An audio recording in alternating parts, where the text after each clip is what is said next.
En el nombre del Padre, del Hijo, del Espíritu Santo. Amén.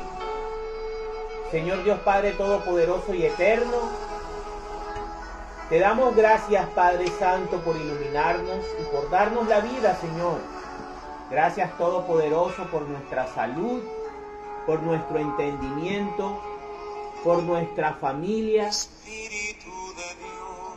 por nuestro hogar, Señor, por todos nuestros seres queridos, por nuestro trabajo, Padre Santo, por nuestros estudios. Gracias, Padre Eterno, por todo lo que nos ofreces día tras día, Señor. En esta noche queremos pedirte que nos inspires, que nos ilumines, que sea el Espíritu Santo quien guíe estas palabras, que sea el Espíritu Santo quien obre a través de nosotros, que sea el Santo Espíritu de Cristo, el Paráclito, quien enseñe y transmita un mensaje de fe, un mensaje de paz, Señor. Te pedimos por el Papa Francisco, Señor, porque lo bendiga, porque lo proteja y porque siempre lo ilumines, Padre Santo, para que junto con él toda la Iglesia, en sus ministros ordenados y en nosotros los laicos, podamos peregrinar por este mundo esperando la parucía, tu retorno, Señor.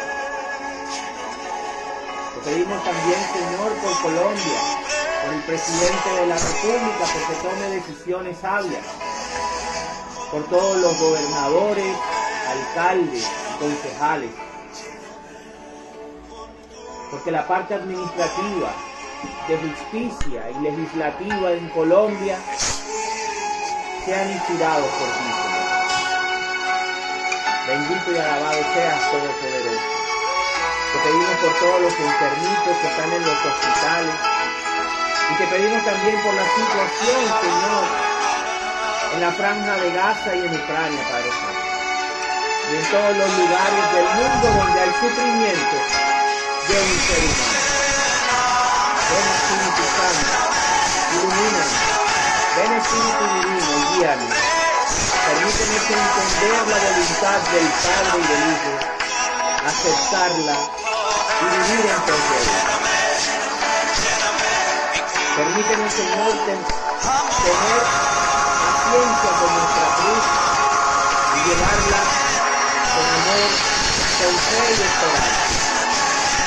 Bendito y alabado seas, Todopoderoso. Ven, Espíritu Santo, a nuestros hogares e ilumínanos. Por Jesucristo nuestro Señor. Amén. Ven también, Santa Virgen, Madre de Dios, y acompáñanos esta noche. Amén.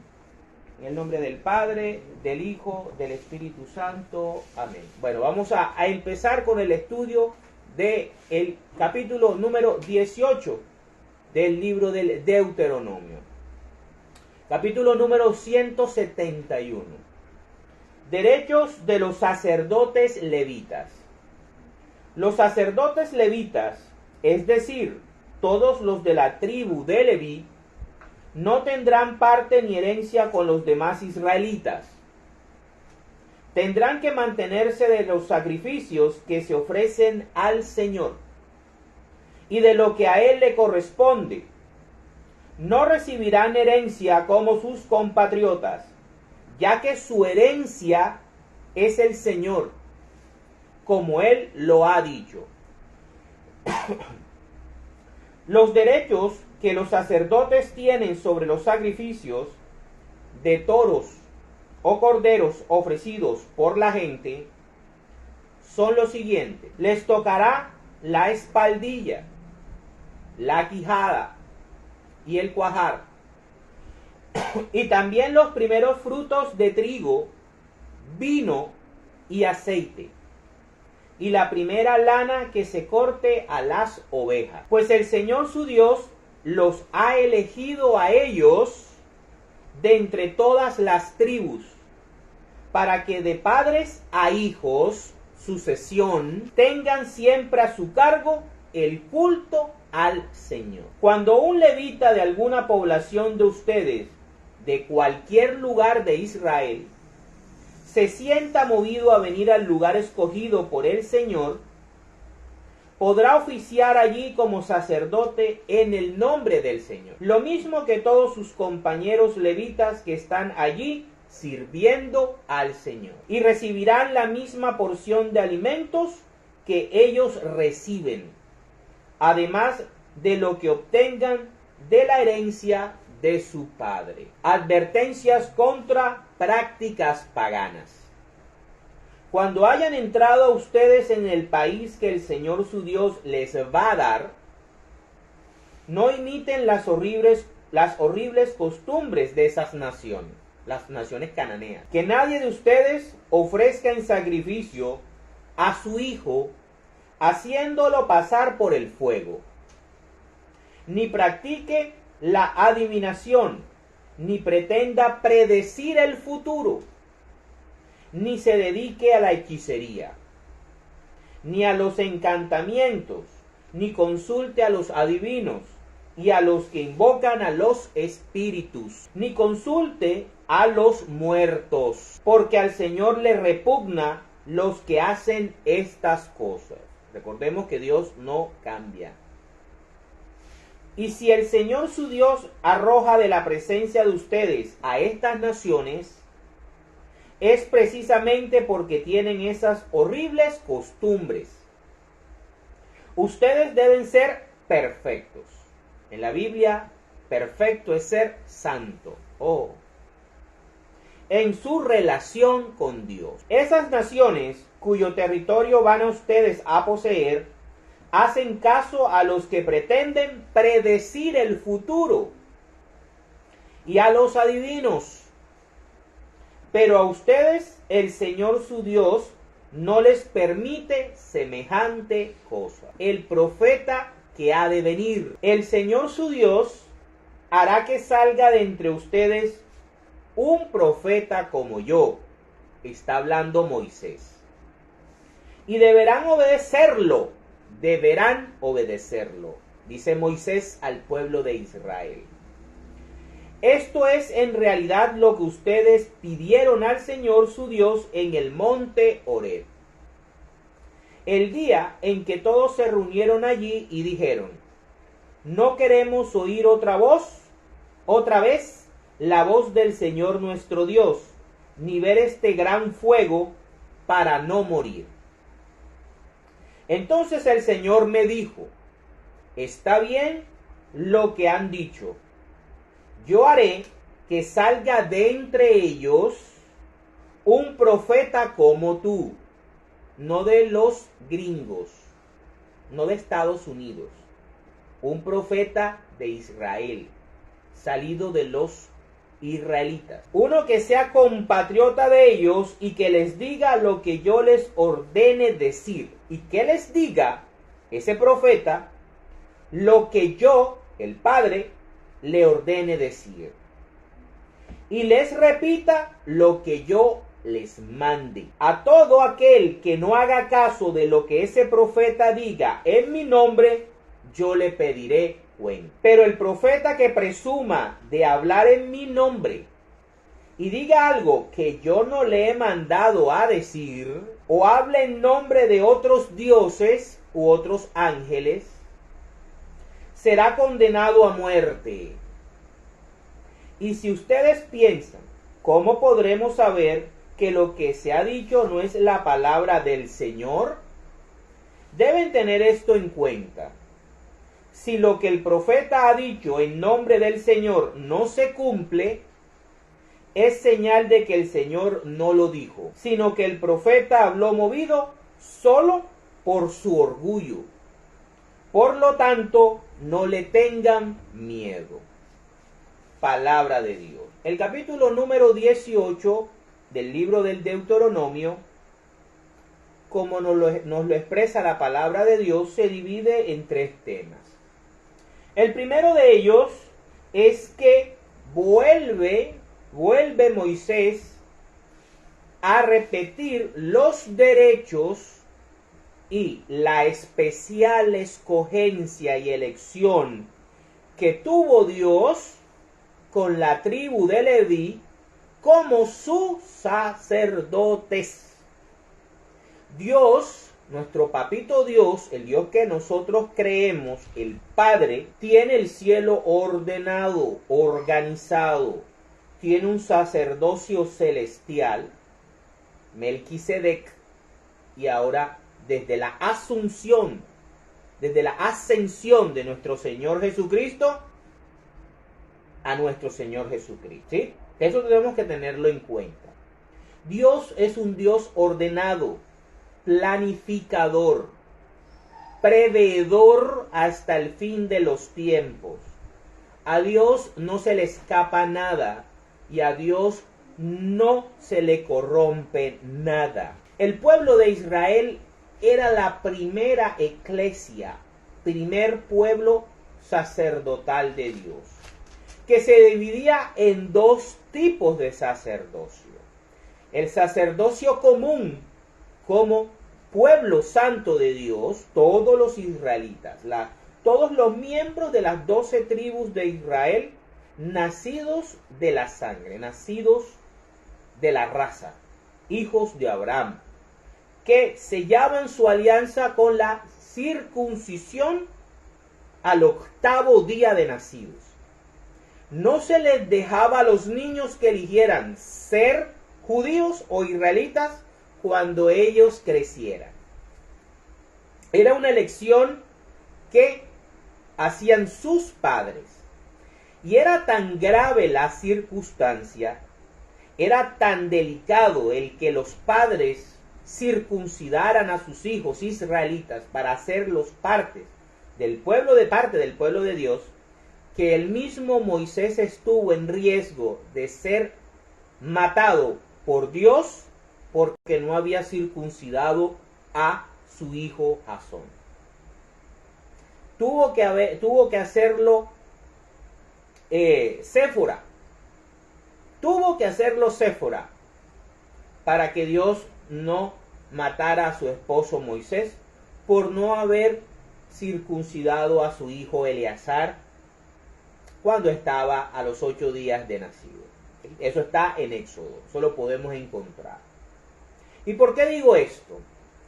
Porque así como había un sacerdocio general al cual se pertenecía gracias a la circuncisión, existía un sacerdocio ministerial creado por Dios en el pueblo de Israel, en la alianza del monte Sinaí, en la religión judía o en la religión israelita, que tenían ciertos derechos, que tenían una misión específica, encargarse de el culto a Dios, de las cosas sagradas del culto de Dios.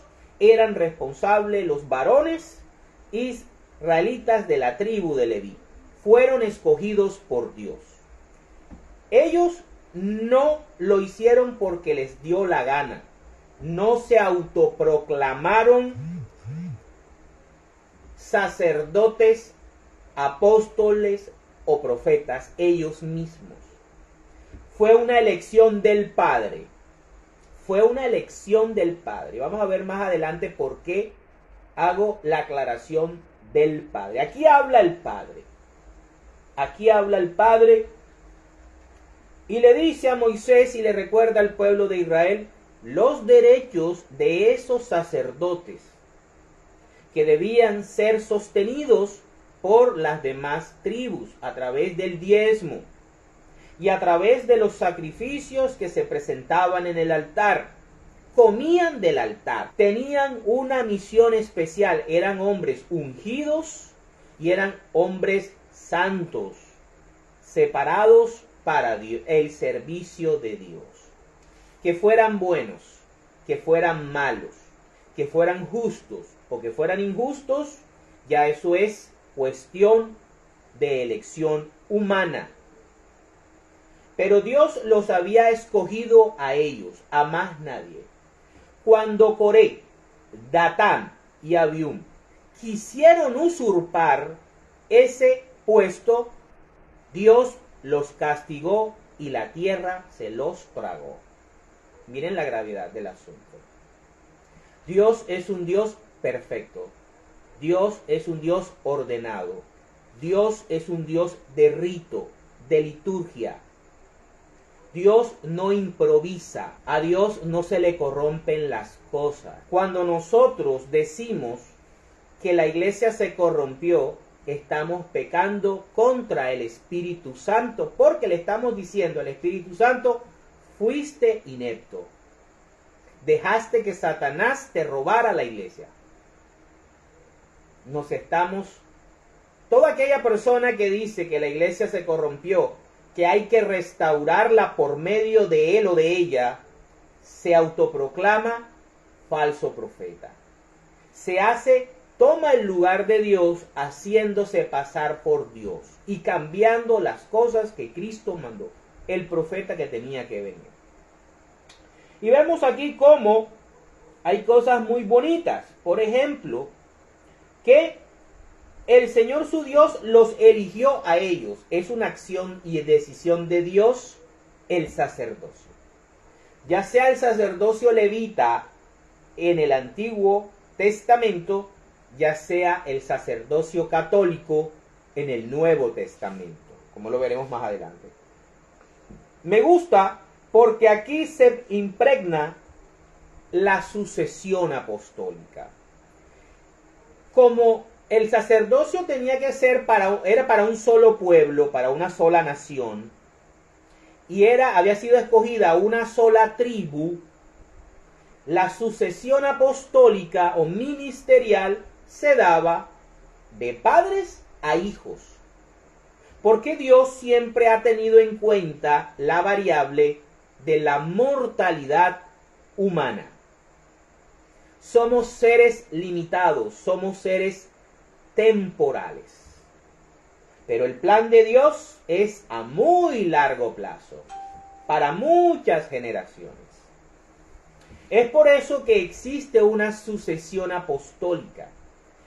Es por eso que el servicio ministerial sacerdotal en el antiguo Israel tenía una cierta edad, desde los 20 hasta los 60, 65 años, cuando los hijos reemplazaban a sus padres en el servicio del culto a Dios. Lo mismo ocurre en el sacerdocio ministerial del Nuevo Testamento o sacerdocio según el orden de Melquisedec.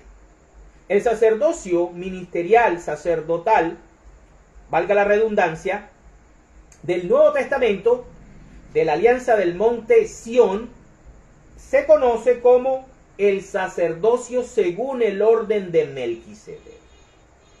Dios no deja huérfano a su iglesia y les deja unos sacerdotes.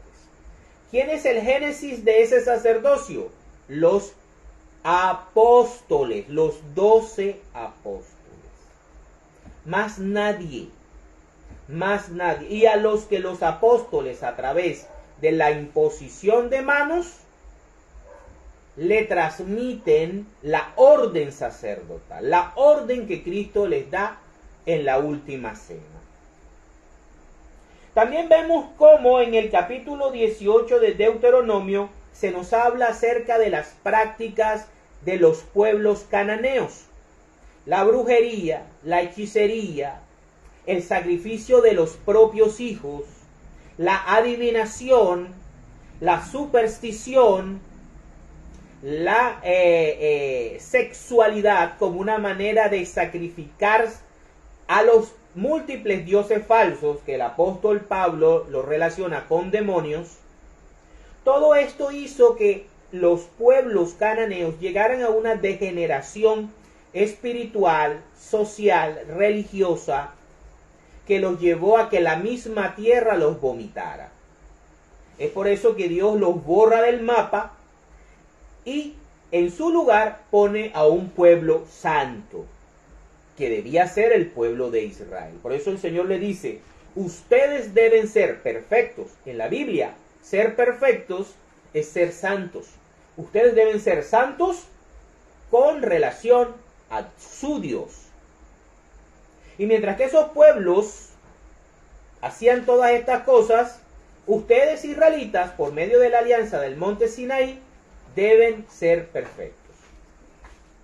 Miremos lo que está pasando hoy en día con la nueva era, con la ideología de género, con la masonería, con las múltiples sectas que van saliendo día tras día, con los múltiples falsos profetas y falsas profetas, que lo que hacen es vender lo que la gente quiere y lo que la gente en sus malos deseos desea. Desde el Antiguo Testamento el Señor le pide a su pueblo, ya sea el pueblo de Israel o ya sea su iglesia, la iglesia católica, que sean santos en su forma de vivir. Y no nos deja solos, lo veremos más adelante. Y tercero, el capítulo 18 nos habla acerca de Cristo, el otro Moisés. Moisés era una sombra. Como era el templo de Jerusalén una sombra, ¿de qué? De lo definitivo. ¿Qué es lo definitivo? Cristo. ¿Qué es lo definitivo? El cielo, la Jerusalén celestial. ¿Qué es lo definitivo? La Eucaristía. ¿Qué es lo definitivo? El sacramento de la confesión. ¿Qué es lo definitivo? El sacerdocio según el orden de Melquisedec. ¿Qué es lo definitivo? El bautismo de los niños y niñas. ¿Qué es lo definitivo? Todo lo que tenemos en la Iglesia Católica, todo. Porque en la Iglesia Católica está la plenitud de las múltiples formas de la sabiduría de Dios. Recordemos que la Iglesia es la esposa del Cordero, pero también es su cuerpo. Entonces, aquí en el capítulo 18, vemos cómo el Señor habla de que de ellos, de los israelitas, más adelante veremos de la tribu de Judá, vendrá el profeta que reemplazará a Moisés. Vendrá el profeta a traernos lo que Dios el Padre quiere, tanto que ellos obedezcan, los israelitas originalmente, como las demás naciones de la tierra. Por eso la iglesia es católica, porque es universal, porque es una iglesia, una congregación de todas las naciones, de todas las naciones. Y este profeta venía a traernos el deseo y la voluntad del Padre. Los israelitas debían escucharlo y después los demás pueblos de la tierra. Y el que no obedeciera a este profeta, Dios Padre le iba a pedir cuentas. Vemos cómo el Señor le dice al pueblo a través de Moisés que este profeta iba a hacer señales y prodigios. Las hizo Cristo, las tenemos documentadas. Desde que dividió la historia de la raza humana en dos partes, antes y después de él, es porque hizo señales y prodigios únicos. No necesitamos a otros profetas. Metámonos eso en la cabeza. No necesitamos a Martín Lutero. No necesitamos a Juan Calvino, ni a Enrique VIII. No necesitamos a William Miller, ni a Elena de White, ni a Joseph Smith, ni a ninguno de los falsos profetas que se han ido levantando queriendo disque restaurar la iglesia corrompida, llamando ellos en su orgullo y en su soberbia ineficiente e inepto al Espíritu Santo. Tenemos bien documentado en los evangelios que Cristo iba a dejar al Espíritu Santo encargado de guiar a la iglesia, de inspirarla, de protegerla de Satanás y de guiar a los apóstoles a toda verdad. ¿Que haya existido gente mala? Por supuesto que sí. Dentro de los 12 apóstoles estuvo Judas Iscariote. En el mismo cielo estuvo Lucifer y la tercera parte de los ángeles del cielo que veían a Dios. y aún así eran malos, son malos. Entonces no pretendamos que una institución que está conformada por seres humanos imperfectos sea totalmente perfecta. Es santa, porque quien la fundó es santo, Jesucristo. No la fundaron ninguno de esos hombres y mujeres que después aparecieron tomando el lugar de Dios, haciéndose pasar por Dios y cambiando las cosas y engañando a miles de millones de seres humanos que creen que están siguiendo la verdad, pero que están en una apostasía enorme, cegados por sus propios deseos y porque se sienten cómodos, se sienten bien atendidos, se sienten. Y la fe, la religión verdadera no es de sentir, es de obedecer, es de razonar, es de entender, es de investigar para la gloria de Dios. Vamos ahora a ver cómo profundizamos en primera instancia el sacerdocio católico, cómo tiene bases bíblicas, históricas, nuestros sacerdotes católicos, con todos sus defectos, con todas sus virtudes, con todas sus limitaciones, son hombres santos que hay que respetar. Que a veces no entendamos sus decisiones, que a veces no estemos de acuerdo con sus decisiones, pero hay que orar por ellos, sobre todo por el Papa Francisco, sobre todo por nuestro Papa, el Papa de turno, siempre orar por el Papa, siempre, porque es la garantía física de que Cristo está con nosotros. Eso no lo entendemos, no lo hemos querido entender los católicos. Vámonos entonces, ¿cómo debemos cuidar a nuestros sacerdotes católicos del Nuevo Testamento? El Antiguo Testamento ya caducó el Viernes Santo. El Viernes Santo caducó cuando Cristo dijo, todo está consumado. Ahí murió el Antiguo Testamento. Ahí murieron los 10 mandamientos de Moisés. Ahora vivimos con los 10 mandamientos de Jesucristo.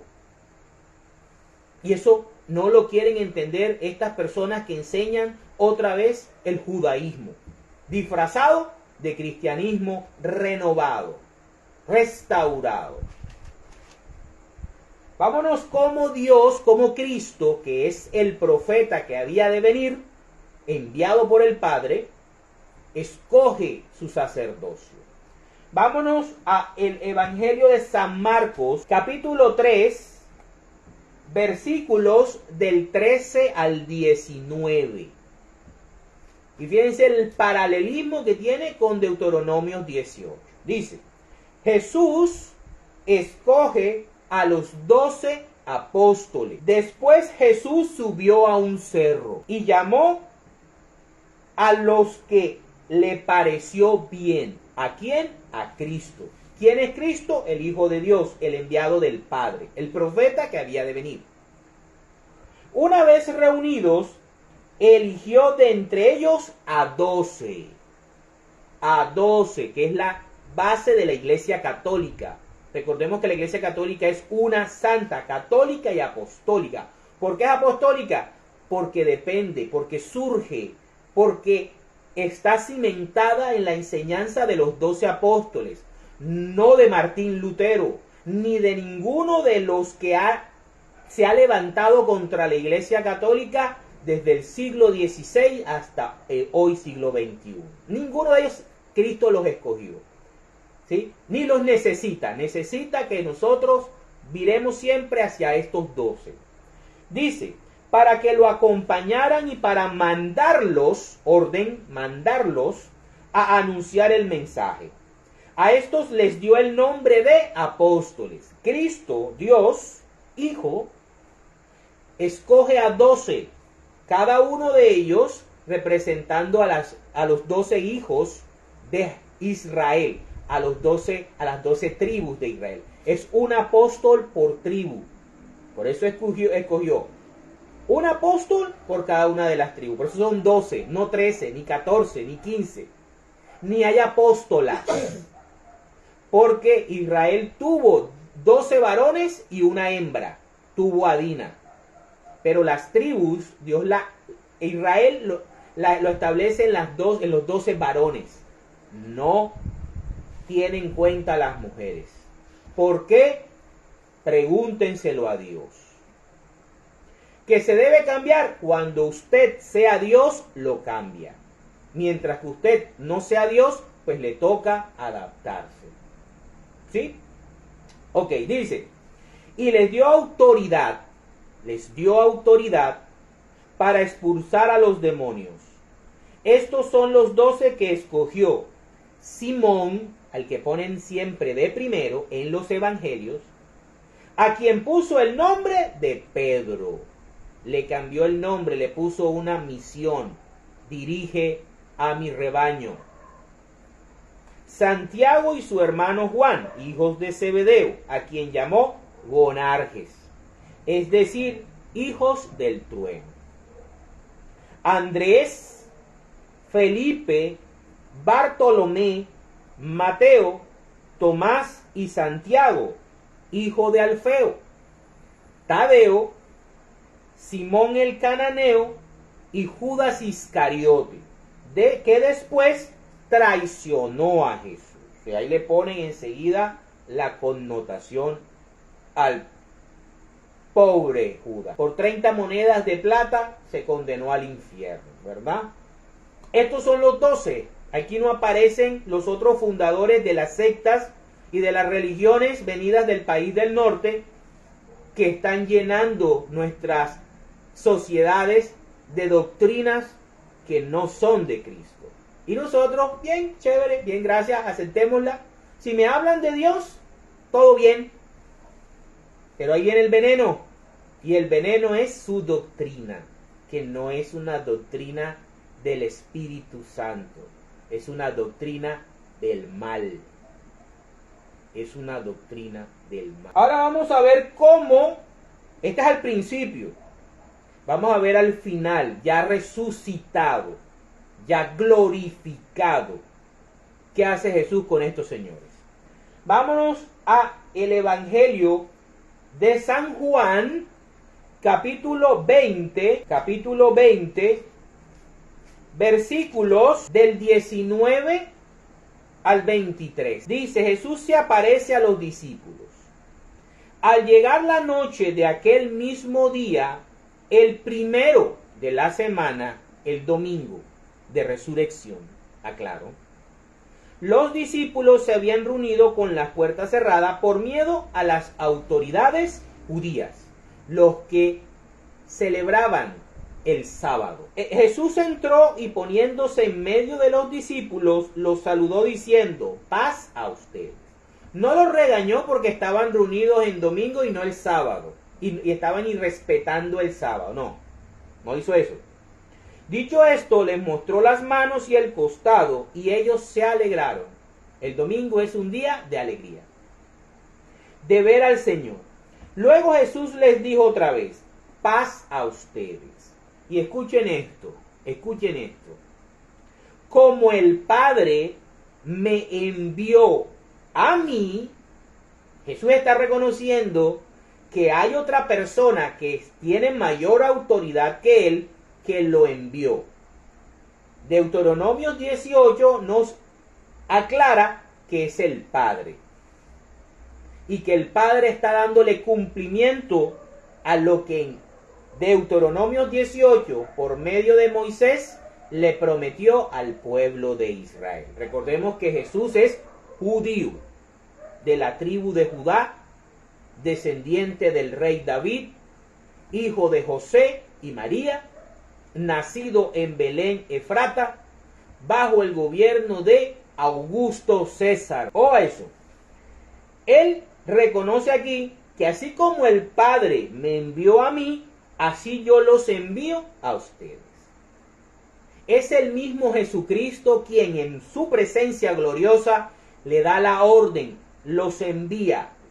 Fíjense que el capítulo empieza, digamos el segmento del Evangelio, empieza llamando a estos hombres, 11, porque ya Judas no estaba con ellos, a estos 11 hombres llamándolos discípulos, o sea, alumnos, captadores del Maestro.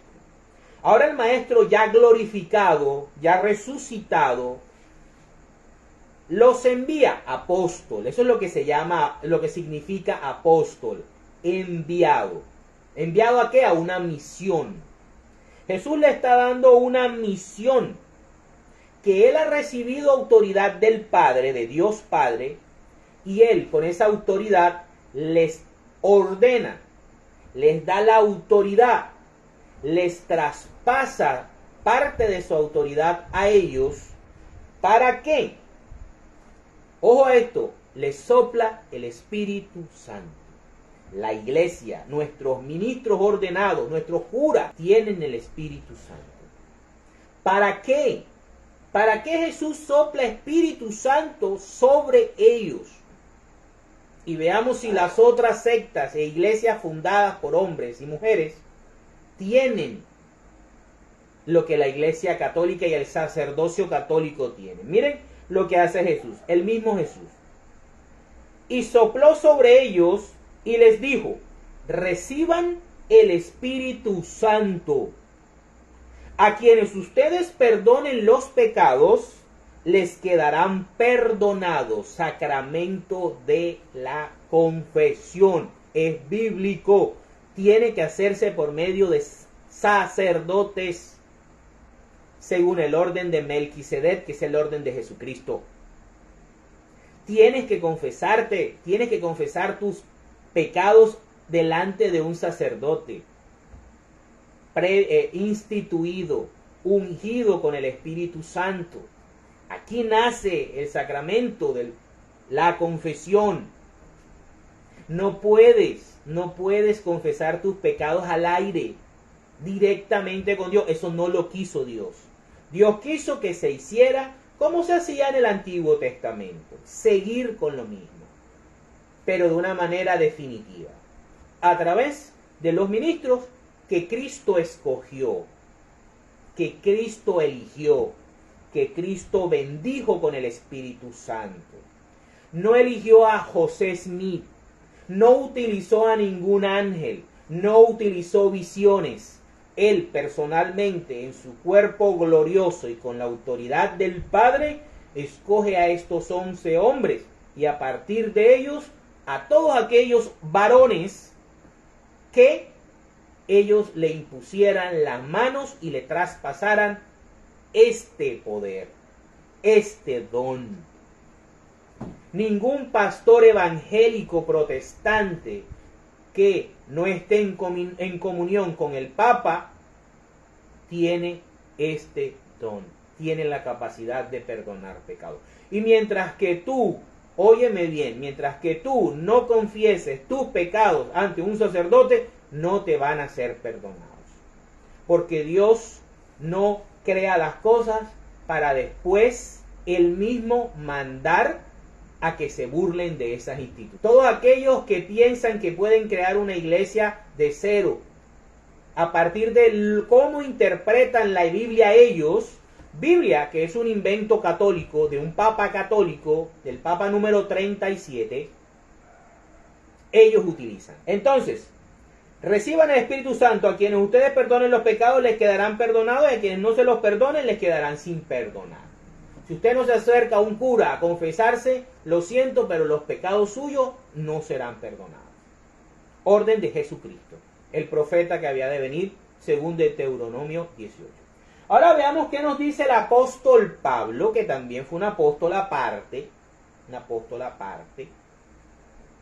Vamos a ver qué nos dice en Primera de Corintios, capítulo 9, versículos del 1 al 18, los derechos de los sacerdotes según el orden de Melquisedec, de los sacerdotes católicos. Dice, no me negarán ustedes que yo tengo la libertad y los derechos de un apóstol, pues he visto a Jesús nuestro Señor en el camino a Damasco. Y ustedes mismos son el resultado de mi trabajo en la obra del Señor. Puede ser que para otros yo no sea apóstol, pero para ustedes sí lo soy.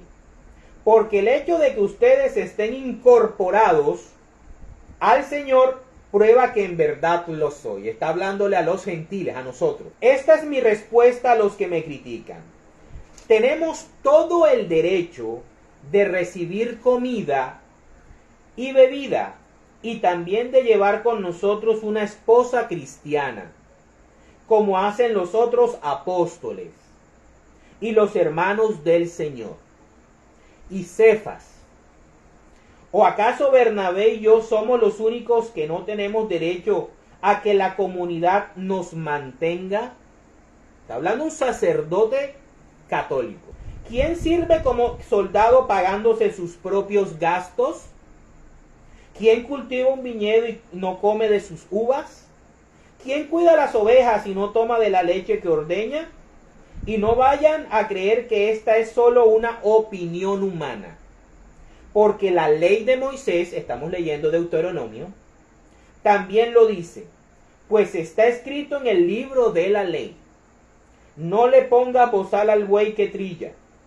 Y esto no significa que Dios se preocupe por los bueyes, sino que se preocupa de nosotros. Porque la ley se escribió por causa nuestra, del ser humano. Pues tanto el que ara la tierra como el que trilla el grano debe hacerlo con la esperanza de recibir su parte de la cosecha. Así que, si nosotros hemos sembrado en ustedes una semilla espiritual, recuerden cuando yo estoy diciendo que no se dejen robar la semilla de mostaza de su fe, miren que lo está diciendo Pablo. ¿Sí? Miren lo que está diciendo. Así que si nosotros hemos sembrado en ustedes una semilla espiritual, tu fe es tu semilla espiritual. ¿Cuándo te la dieron? El día que te bautizaron, el día que te circuncidaron al cuerpo místico de Cristo, cuando tenías meses o añitos. No es mucho pedir que cosechemos de ustedes algo material. Si otros tienen este derecho sobre ustedes, con mayor razón nosotros. Pero no hemos hecho uso de tal derecho. San Pablo era de estos. Y hemos venido soportándolo todo por no estorbar el anuncio del Evangelio de Cristo. Ustedes saben que quienes trabajan al servicio del templo viven del templo. Deuteronomio 18. Es decir, que quienes atienden al altar donde se ofrecen los sacrificios comen de la carne de los animales que allí se sacrifican. De igual manera, el Señor ha dispuesto que quienes anuncian el Evangelio vivan de ello. Pero yo nunca he utilizado ninguno de estos derechos, ni tampoco les escribo esto para que ustedes me den algo. Prefiero morir a hacerlo. Esa es la moral paulina que yo aprendí desde niño, cuando estudié a San Pablo. Esa es la moral y la práctica y el pensamiento que se desarrolló en mí, el pensamiento paulino. Esto es gratis. Yo no tengo que sacar beneficios de la palabra de Dios. Para mí es un deber, para mí es una misión. Ay de mí si no lo hago. Dice, prefiero morir a hacerlo. Nadie me quitará esta satisfacción que tengo, como yo la tengo también. Soy el más pequeño de todos los centinelas, pero lo hago porque amo a Cristo, lo hago porque amo al Padre, lo amo porque soy amigo del Espíritu Santo. No soy ungido, ni elegido, no, amigo del Espíritu Santo. Cuando Él me envía a hacer algo, lo hago, sin pretender que tengo poder, unción, no, nada. Normal. Un cristiano normal, que hace lo que el Señor, que comparte el don que el Señor le dio, punto. Y que vive del trabajo que el Señor le da todos los días, punto. Pablo era así. De Pablo aprendí esta ética con el Evangelio. Para mí no es motivo de orgullo anunciar el Evangelio, porque lo considero una obligación inaludible. A veces llego cansado, pero sé que tengo que hacerlo y amo hacerlo. Y ay de mí si no lo anuncio, dice Pablo. Por eso, si lo hiciera por propia iniciativa, tendría derecho a una recompensa. Pero si lo hago por obligación, es porque estoy cumpliendo un encargo que Dios me ha dado. En este caso, mi recompensa es la satisfacción de anunciar el Evangelio sin cobrar nada. El apóstol de los gentiles nos enseña que no hay que comer y no hay que cobrar por el Evangelio, ni enriquecerse, ni mandarse a hacer el cuerpo, ni tener carros lujosos, ni casas lujosas. Para eso no es la palabra de Dios. Es decir, sin hacer valer mi derecho a vivir del anuncio del Evangelio. Palabra de Dios. Vamos rápidamente a cómo se debe vivir según el Espíritu Santo. Vámonos a Gálatas, capítulo 5, versículos del 16 al 26. Señoras y señores católicos, no católicos, esta es la forma como usted puede llegar a seguir el camino que Cristo nos propone y no con todas esas cosas que el mundo nos está ahora vendiendo como verdad. Echando a un lado esta verdad, diciéndonos que esto está obsoleto y que lo nuevo es la nueva era, y lo nuevo es las nuevas ideologías, y lo nuevo es el misticismo, el neopentecostalismo, el sentir. Vamos a ver qué es lo que realmente el Señor nos pide. Dice, la vida conforme al Espíritu de Dios. Es la manera como nos damos cuenta si alguien realmente tiene al Espíritu Santo. Dice, por lo tanto digo, vivan según el Espíritu y no busquen satisfacer sus propios malos deseos. La religión no es para satisfacer tus deseos. No es para que te sientas bien. No es para que te llenes los bolsillos de dinero y te vaya bien en todo. No es para que decretes, no es para que mandes, no es para que ordenes estar en victoria. Hay muchas personas que el Señor los quiere enfermos, los quiere en una situación difícil, los quiere en una situación tormentosa porque los está purificando.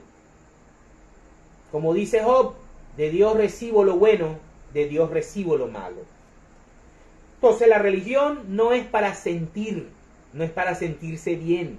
La religión es para obedecer a Dios, para hacer lo que Él manda. Sigue diciendo, porque los malos deseos están en contra del Espíritu, y el Espíritu está en contra de los malos deseos.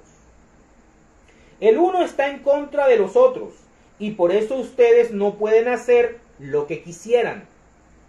Pero si el Espíritu los guía, entonces ya no estarán sometidos a la ley, porque ya vivirán la ley de Cristo naturalmente, a través de la gracia, y lo mostrarán en sus obras. Por eso las obras son importantes para la conversión y para la salvación. Es fácil ver lo que hacen quienes siguen los malos deseos. Cometen inmoralidades sexuales, hacen cosas impuras y viciosas, adoran ídolos y practican la brujería. Mantienen odios, discordias y celos. Se enojan fácilmente. Causan rivalidades, divisiones, sectarismos, protestan y partidismos. La secta es cuando yo no estoy de acuerdo con algo y en vez de ayudar a mejorarlo, me divido y creo algo nuevo, según mi propio parecer. Eso es sectarismo y partidismo. ¿Dónde se ve eso mucho? La iglesia protestante. Son envidiosos, borrachos, glotones y otras cosas parecidas.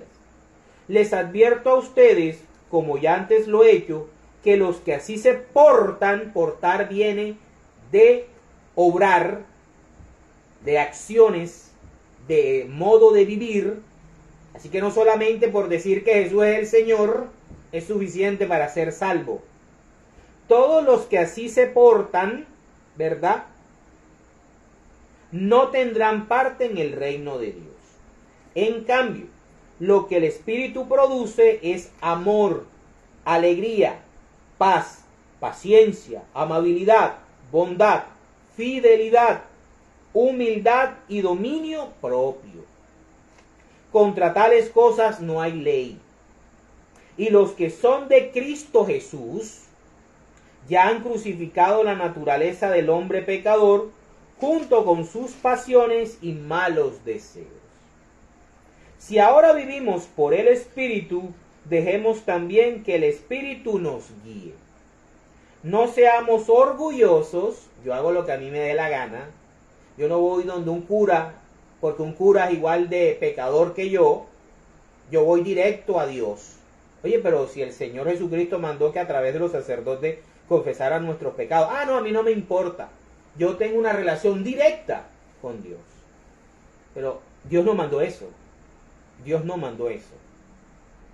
El sacrificio único de olor agradable es la Eucaristía. La instituyó el Señor. Ah, no, eso es un símbolo. Que va a estar Dios presente en un pedazo de hostia. Eso es un invento de los curas y de los papas. Eso es orgullo. Eso es orgullo. Ni sembremos rivalidades.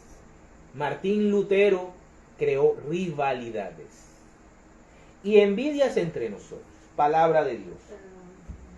Vamos ahora como Cristo era el profeta de Dios que debía venir, más nadie. Y con él se cierra eso. Con él se cierra toda la revelación divina. No necesitamos a más nadie, ni a ningún ángel con unas tablas de oro, ni ninguna visiones. No necesitamos a más nadie, señores. Cristo y su iglesia. Vamos a Juan capítulo 12, versículos del 44 al 50. Dice, Jesús dijo con voz fuerte, el que cree en mí, no cree solamente en mí, sino también en el Padre que me ha enviado. Se cumple Deuteronomio 18.